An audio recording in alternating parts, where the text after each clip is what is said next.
अस्सलाम वालेकुम, this is Mohammad Usman और आज का जो हमारा टॉपिक है वो है रिएक्शंस ऑफ अल्केन्स, जिनमें सबसे पहले कंबशन, फिर ऑक्सीडेशन और फिर नाइट्रेशन ऑफ अल्केन को हम डिस्कस करेंगे। इससे पीछे वाले टॉपिक में हमने रिएक्टिविटी ऑफ अल्केन की बात की थी और हमने वहाँ पे ये देखा था कि अल्केन्स लेस रिएक्टिव होते हैं, जिसकी वजह से इनके जो रिएक्शंस होंगे वो कम ही होंगे। तो आज जो 4-5 रिएक्शन है बुक में दिए हुए, जिनमें से आज हमने फर्स्ट 3 को डिस्कस करना है। ठीक है, सबसे पहले कंबशन। कंबशन क्या होती है? जलाना किसी चीज़ को, और जलाने का अमल ऑक्सीजन के बगैर हो नहीं सकता। ठीक है, तो अगर बच्चों किसी भी चीज़ को हम जलाएं तो ये ज़रा आपने याद रखना है। ठीक है ना, रिएक्शन को याद रखने का तरीका क्या है कि किसी भी चीज़ को अगर जलाएं तो वो हमें क्या चाहिए, उसके लिए ऑक्सीजन तो चाहिए चाहिए। ठीक है, फिर ही वो बर्न होगी। और जब कोई चीज़ बर्न होती है तो उसमें से CO2 H2O प्लस हीट लाजमी निकलती है। ये 3 प्रोडक्ट लाजमी बनते हैं जब आप किसी चीज़ को बर्न करते हो in the presence of air. ठीक है, ये बात याद रखेंगे तो रिएक्शंस याद करना इजी हो जाएंगे, क्योंकि यहाँ पे आपने अल्केन को भी बंद करना है, अल्कीन को भी बंद करना है, तो अल्कान को भी बंद करना है। तो हर एक के लिए अगर आप रट्टा लगाओ तो मुश्किल हो जाएगा। ये होगा क्या, CO2 H2O और हीट लाजमी बनती है जब हम किसी चीज़ को बर्न करते हैं। ठीक, तो आज हमने किसको बर्न करना है? अल्केन को। तो अल्केन क्या होती है? CH4 simple alkane. जब इसने O2 की प्रेजेंस में बर्न होना है। ठीक है, जब O2 आपने असल में ये जो आपका ऑक्सीडेशन रिएक्शन है ना, इसमें भी बर्निंग की ही बात है। ठीक है ना, उसमें भी हमने क्या करना है, इसको फ्लेम के साथ बर्न करना है। तो अगर तो ऑक्सीजन ज़्यादा है, ये रिएक्शन है जिसमें ऑक्सीजन ज़्यादा होगी। ठीक है ना, अगर ऑक्सीजन ज़्यादा होगी तो ये 3 प्रोडक्ट लाजमी बनते हैं। अगर ऑक्सीजन आपने एक्सेस में दी हुई है, ठीक है ना, तो ये 3 प्रोडक्ट क्या होंगे, लाजमी बनेंगे। तो यहाँ से जब हम इसको बर्न करेंगे, ठीक है, जब हम इसको बर्न करेंगे CO2 गैस निकलेगी, H2O निकलेगा और साथ में हीट निकलती है। आई थिंक 891, ये चेक कर लीजिएगा बुक से, हीट ठीक लिखी है या गलत लिखी है। ठीक है, 891 किलो जूल पर मोल, बहुत ज़्यादा हीट खारिज हो रही है। अब इस इक्वेशन को बैलेंस करना है तो ये कार्बन 1 है, यहाँ पे भी कार्बन 1 ही है। ठीक, और H2 कितने हैं? यहाँ पे 2 हैं, यहाँ पे 4 थे, यहाँ पे 4 थे, वहाँ पे कितने थे? 2 थे, तो यहाँ पे 2 लगा दो।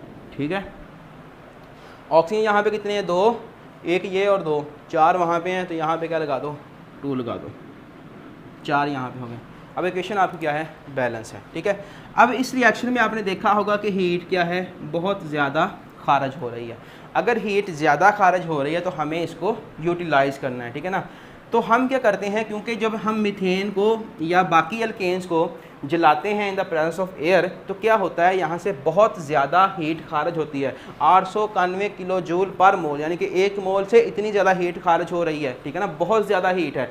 तो इसलिए हम इसको यूज़ करते हैं एज आ फ्यूल। हम इसको क्या यूज़ करते हैं? एज आ फ्यूल यूज़ करते हैं। हम इसको क्या करते हैं? एज आ फ्यूल यूज़ करते हैं। और क्या होता है कि ये आपका इंजन है, पिस्टन इंजन। ठीक है, और ये एक पिस्टन लगा हुआ है, यहाँ से आपने फ्यूल को अंदर एंटर करना है।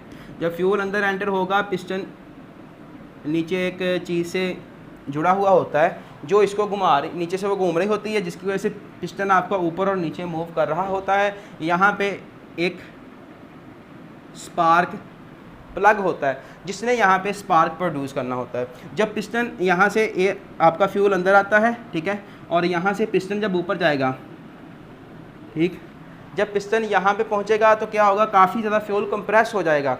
जब फ्यूल कंप्रेस हो जाएगा, यहाँ तक पहुँचेगा पिस्टन, तो यहाँ से एक चिंगारी निकलेगी। ठीक है ना, एक स्पार्क प्रोड्यूस होगा। वो स्पार्क प्रोड्यूस होने की वजह से यहाँ पे क्या होता है, जो फ्यूल आपका होता है वो सारा जल जाता है, और जलने की वजह से क्या चीज़ निकलती है? हीट। और वो हीट क्या करती है? आपकी गाड़ी को रन करवाती है। ठीक है ना, जो हीट यहाँ से निकलेगी उससे गाड़ी चलेगी। तो इसलिए वो कहता है कि इस तरह से ये जो फ्यूल्स होते हैं वो बहुत स्मूथली बर्न होते हैं इंजन के अंदर। ठीक है, तो इसलिए हमको इनको एज आ फ्यूल यूज़ करते हैं। ठीक, तो ये बात हो गई। इसी तरह से आप किसी, ये तो था मीथेन। ठीक है, मीथेन को जब हमने किया तो CO2 प्लस H2O निकल रहा था। इसी तरह अगर आप इथेन की बात करें, इथेन की C2H6, इसमें O2 ऐड कर दो। O2 ऐड करेंगे तो क्या होगा, बंद किया तो ये कन्वर्ट हो गया CO2 plus H2O plus heat. Heat इसके केस में कितनी निकलती है मुझे नहीं पता, चेक कर लीजिएगा। ठीक है, हीट निकलती है। तो यहाँ पे क्या हुआ है कि ये हीट निकलती है, ऐसे रिएक्शन जिनमें हीट निकलती है उनको क्या बोलते हैं, एक्सोथर्मिक रिएक्शन कहते हैं। ठीक है, तो ये था सारा कंबस्शन जब हमने क्या किया, अल्केन को बर्न किया इन एक्सेस ऑफ एयर। ठीक है ना, एक्सेस ऑफ एयर या ऑक्सीजन कह लो, एयर में भी क्या होती है, ऑक्सीजन ही होती है। तो अगर आप ज़्यादा एयर के साथ रिएक्शन बर्न कर रहे हो तो क्या होगा, ये प्रोडक्ट बनेगा। अब दूसरी सिचुएशन क्या हो सकती है कि हम एयर को थोड़ा कम कर दें। ठीक, हम क्या करें, एयर को थोड़ा सा कम कर दें, तो वो रिएक्शन क्या होगा, वो आएगा ऑक्सीडेशन में। ठीक, कि अब हम लिमिटेड सप्लाई ऑफ ऑक्सीजन दे के इसको बर्न कर रहे हैं, लिमिटेड सप्लाई ऑफ ऑक्सीजन दे के। तो जब हमने क्या किया, अल्केन को ऑक्सीजन कम दी, ठीक, पहले O2 दिया था, अब मैंने क्या किया है, एक एटम दिया है। उससे क्या होगा, जब हम इसको बर्न करेंगे तो बच्चों जब लिमिटेड सप्लाई आप देते हो तो कार्बन मोनोऑक्साइड प्रोड्यूस होती है। आपने देखा होगा कि जब किसी लकड़ियों वगैरह को आग लगाए ना तो उसमें से धुआं निकलता है। धुआं निकलने की वजह क्या होती है, असल में उसको पूरी सप्लाई ऑक्सीजन की नहीं मिल रही होती, और जब हम फिर उसको ऑक्सीजन प्रोवाइड करते हैं मुँह के साथ, वो होता था ना एक पुराने ज़माने में लकड़ियाँ होती थी और उन्होंने एक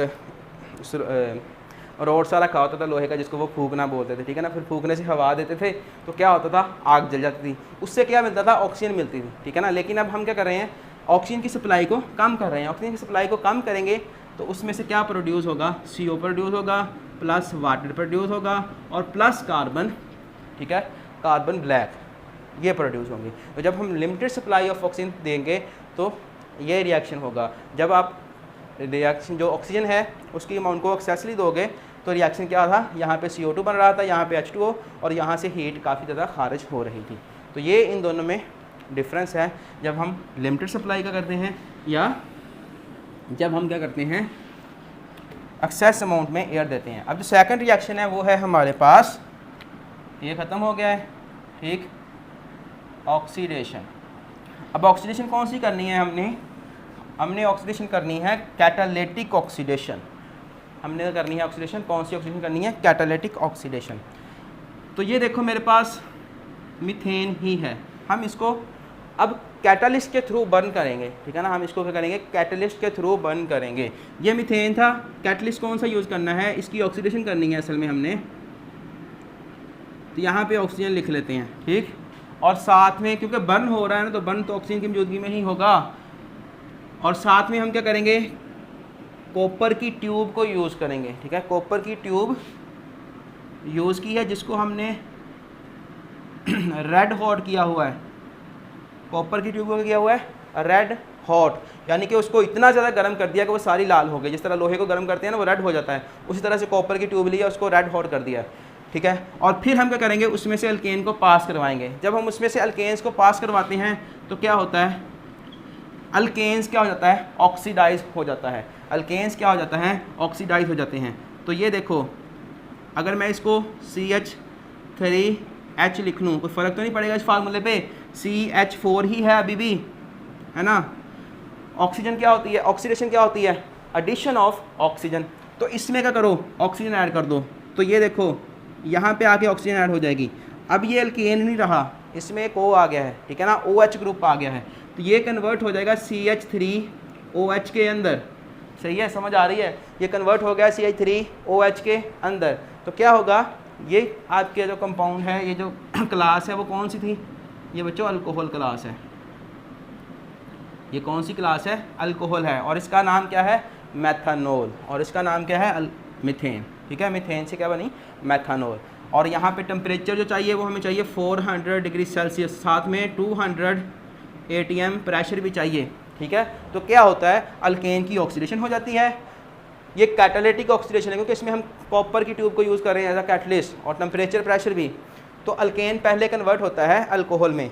ठीक, मैंने बच्चों आपको पिछले वाले लेक्चर्स में जहाँ पे हमने बात की थी क्लीमेंसन रिडक्शन और वोल्केशन रिडक्शन की, वहाँ पे मैंने आपको एक बात बताई थी कि मीथेन से अगर आप उसकी ऑक्सीडेशन करते हो तो हम जाते हैं अल्कोहल के अंदर। हम कहाँ जाते हैं, अल्कोहल में। अब अल्कोहल की भी ऑक्सीडेशन कर दी जाए तो हम पहुँच जाते हैं एल्डिहाइड या कीटोन के अंदर। ठीक है, अगर एल्डिहाइड की भी ऑक्सीडेशन कर दी जाए तो हम पहुँच जाते हैं कार्बोक्सिलिक एसिड तक, ठीक।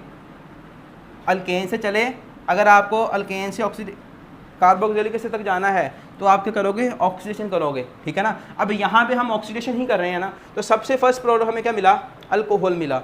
इस तरह से अब सेकंड प्रोडक्ट क्या होगा हमारे पास, जब हम उस अल्कोहल की मज़ीद ऑक्सीडेशन कर देंगे तो क्या होगा, हमें एल्डिहाइड मिलने वाला है। देखना ज़रा क्या होता है। अब इसको उठाओ ज़रा, ठीक है, CH3OH। जब हम इसकी ऑक्सीडेशन करेंगे सारा कुछ ये वैसे ही है, सही है। कॉपर ट्यूब रेड हॉट के लिए 400 डिग्री सेल्सियस 200 एटमॉस्फेयर प्रेशर है, सारा कुछ वैसे ही है। अब देखना, ऑक्सीडेशन की एक डेफिनेशन ये होती है कि addition of oxygen is called oxidation, या removal of hydrogen, removal of hydrogen. तो यहाँ से बच्चों अगर मैं इसको देखूँ, ये जो CH3 था ये मेरे पास है HCHH, ठीक, CH3 है ना अभी भी। तो अगर मैं क्या करूँ, इन दोनों हाइड्रोजन को यहाँ से निकाल दूँ, बाहर निकाल दूँ, तो क्या बचेगा मेरे पास, HCOH।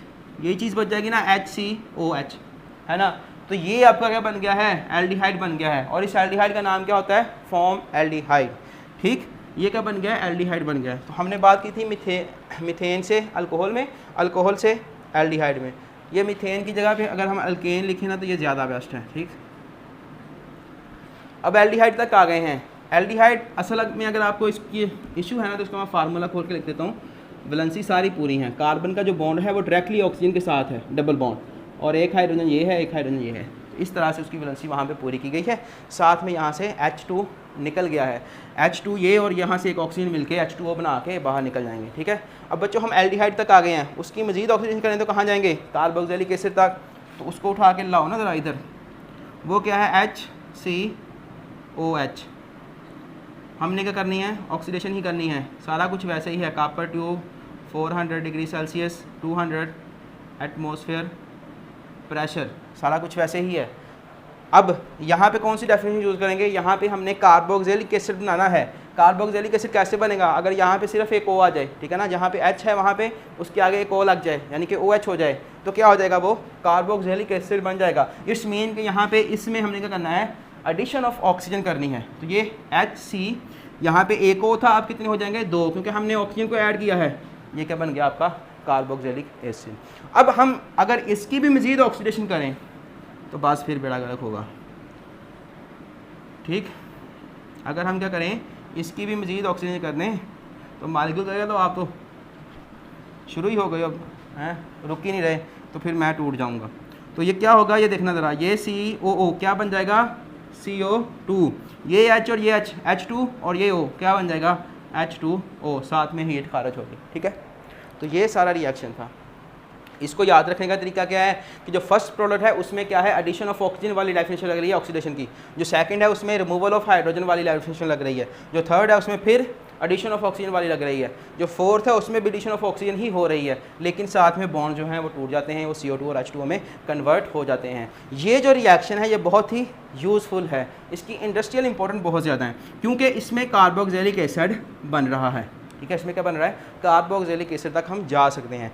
तो अगर हमने क्या बनाने हैं, फैटी एसिड्स, अगर हमने क्या करना है, फैटी एसिड्स बनाने हैं, ठीक।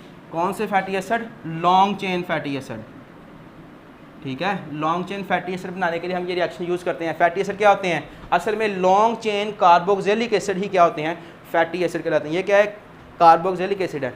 अगर हम इसको लॉन्ग चेन कर दें, लॉन्ग चेन कैसे करना है बच्चों, यहाँ भी हमने एक कार्बन वाली यूज़ की थी, अगर हम यहाँ पे 10 कार्बन वाली यूज़ कर लें तब भी ये रिएक्शन हो जाएगा, ठीक है ना। 3 वाली कर लें, 4 वाली कर लें, तो जिस हिसाब से हमें फैटी एसिड चाहिए होगा उस हिसाब से हम क्या करेंगे, यहाँ पे अल्केन को यूज़ करेंगे और हमारे पास वो फैटी एसिड प्रिपेयर हो सकता है, क्योंकि लॉन्ग चेन कार्बोक्सिलिक एसिड को हम क्या बोलते हैं, फैटी एसिड कहते हैं। तो ये था हमारा सारा रिएक्शन ऑक्सीडेशन का। नेक्स्ट हमारे पास रिएक्शन है नाइट्रेशन। नाइट्रेशन क्या है, एक सब्स्टिट्यूशन रिएक्शन है अल्केन का, जिसमें क्या होनी है, सब्स्टिट्यूशन होनी है। देखना ज़रा, ये मेरे पास था मीथेन CH3H, ठीक। अगर इस H की जगह पे मैं NO2 को सब्स्टिट्यूट कर दूं तो ये क्या हो जाएगी, नाइट्रो अल्केन बन जाएगी। मतलब ये मीथेन है तो वो नाइट्रो मीथेन बन जाएगी, ठीक है ना। तो अगर हम NO2 ग्रुप को रिप्लेस कर दें इस H के साथ, ठीक, इस H के साथ रिप्लेस कर दिया जाए तो क्या हो जाएगा, नाइट्रेशन हो जाएगी। तो नाइट्रेशन क्या होती है, NO2 ग्रुप को प्रेजेंट करवाना मालिक्यूल में। तो अब हमने इस मीथेन के अंदर NO2 ग्रुप को प्रेजेंट करवाना है, तो उसके लिए हमें क्या चाहिए, NO2 की एक सोर्स चाहिए। तो NO2 की जो बेस्ट सोर्स है यहाँ पे वो होती है नाइट्रिक एसिड HNO3। वो क्या है, नाइट्रिक एसिड है। देखना ज़रा, ये मेरे पास था CH3, ये मेरे पास क्या है CH3, इसको मैं ऐसे लिखता हूँ ताकि बॉन्ड आपको क्लियर हो, ठीक, मतलब कार्बन से बॉन्ड बना हुआ है। ये नाइट्रिक एसिड है HNO3, इसको मैं लिख सकता हूँ NO2 plus OH, sorry plus कह रहा हूँ, बॉन्ड OH, ठीक है। इसको थोड़ा सा सीधा करके लिखते हैं, ये हो गया OH, ये हो गया NO2, HONO2, नाइट्रिक एसिड बन गया HNO3, ये यहाँ भी बन रहा है यार। अब ये जो हाइड्रोजन है, ये जो OH है, ये यहाँ से बाहर निकल जाएंगे, तो इसकी भी वैलेंसी खाली, इसकी भी खाली, ये दोनों आके जुड़ जाएंगे, ठीक। ये हो गया हमारे पास H3C single bond NO2 plus OH और H2O बन गया, ठीक है। तो यहाँ पे हमने क्या किया है, नाइट्रो ग्रुप को सब्स्टिट्यूट करवा दिया है, और नाइट्रो ग्रुप की सब्स्टिट्यूशन ही क्या होती है, नाइट्रेशन कहलाती है। और नाइट्रेशन के लिए हमने HNO3 को NO2 की सोर्स यूज़ किया था, और ये सारा रिएक्शन करवाने के लिए आपको जो टेम्परेचर चाहिए वो 450 डिग्री सेल्सियस टेम्परेचर चाहिए। क्यों चाहिए इतना, क्योंकि बॉन्ड इजीली नहीं टूटते, ठीक है ना, लेस रिएक्टिव है, इतना ज़्यादा टेम्परेचर इसलिए हमें यूज़ हो रहा है। सभी रिएक्शन में हमने देखा है कि टेम्परेचर काफ़ी ज़्यादा यूज़ कर रहे थे हम, तो इसलिए यूज़ कर रहे थे क्योंकि बॉन्ड जो था ये काफ़ी ज़्यादा स्ट्रॉन्ग बॉन्ड था। अब ये जो नाइट्रोमीथेन यहाँ से बनी है, असल में ये हमारी क्या थी, ये मीथेन थी, इससे क्या बना, नाइट्रोमीथेन। अगर मैं यहाँ पे इथेन को यूज़ कर लूँ, CH3, ठीक है, इसमें HNO3 को ऐड करूँ, 450 डिग्री सेल्सियस टेम्परेचर दूँ, तो मेरे पास ये चीज़ बनेगी CH3 CH2NO2, ठीक है, और साथ में वाटर बनता है। अब ये क्या है, ये मीथेन से बनी थी नाइट्रोमीथेन, ये इथेन से बनी है तो नाइट्रो इथेन। इस तरह से हम डिफरेंट प्रोडक्ट बना सकते हैं, लेकिन हम डिफरेंट प्रोडक्ट बना सकते हैं, लेकिन ये 2 कार्बन तक ये प्रोडक्ट ठीक है। इससे आगे क्या होती हैं, नंबर ऑफ प्रोडक्ट्स बनती हैं, उसकी बात हमने नहीं करनी, ठीक है। आपके कोर्स में सिर्फ ये रिएक्शन है, हम सिर्फ इसकी बात कर रहे हैं। तो ये जो नाइट्रोमीथेन इस रिएक्शन में बनी है, ठीक है ना, ये जो नाइट्रोमीथेन इस रिएक्शन में बनी है, इसको फ्यूल के तौर पे यूज़ किया जाता है, ठीक है ना। ये बड़ा ही अच्छा फ्यूल है। इसकी मैं एग्जांपल आपको देता हूँ। अगर आपने कार रेसिंग कभी खेली है कि नहीं, कार रेसिंग खेले ना, तो उसमें एक बटन होता है नाइट्रो वाला, ठीक है ना, एक उस बटन को हम प्रेस करते हैं तो नाइट्रो लग जाता है गाड़ी को, ठीक है ना। नाइट्रो लगने से क्या होता है, गाड़ी बहुत फास्टली मूव करती है, ठीक है ना। वो होता है नाइट्रो वाला फंक्शन, उसमें होता है कि नहीं होता। असल में वो एक टैंक सा लगा होता है, उसमें ये वाला फ्यूल हमने भरा होता है, ठीक है ना, नाइट्रोमीथेन। उस नाइट्रोमीथेन से क्या होता है, वो जो फ्यूल जो भरा होता है ना उसमें हमने, ठीक है ना, टैंक के अंदर, जब नाइट्रोमीथेन वाला बटन हम प्रेस करते हैं तो वो फ्यूल यहाँ से चालू हो जाता है इंजन के थ्रू, ठीक है ना। अब इंजन में जाके ये बर्निंग क्रिएट करता है, इसकी वजह से जो एनर्जी होती है वो बहुत ज़्यादा खारिज होती है। क्यों एनर्जी खारिज ज़्यादा होनी है, क्योंकि इसमें आपको ये O2 नज़र आ रही है। एक तो बाहर एयर से O2 आप दे रहे हो, दूसरा फ्यूल के अंदर ही O2 बहुत ज़्यादा है, और जितनी ज़्यादा ऑक्सीजन होगी उतना ही अच्छा आपका फ्यूल बर्न होता है, और जितना अच्छा फ्यूल बर्न होगा उतनी ज़्यादा वो एनर्जी प्रोवाइड करेगा। जितनी ज़्यादा एनर्जी को प्रोवाइड की जाएगी उतना ही इंजन आपका फास्टली मूव करेगा। तो ये इसलिए एज अ गुड फ्यूल इसको यूज़ करते हैं। इसके अलावा इसको हम डिफरेंट ऑर्गेनिक सॉल्वेंट्स के तौर पे भी यूज़ किया जाता है। तो ये थे सारे इसके रिएक्शन। नेक्स्ट इसका रिएक्शन हम देखेंगे, आई थिंक वो है हेलोजिनेशन, ठीक है, वो देखेंगे, और फिर हम अल्कीन्स वाला टॉपिक स्टार्ट करेंगे। Thank you very much.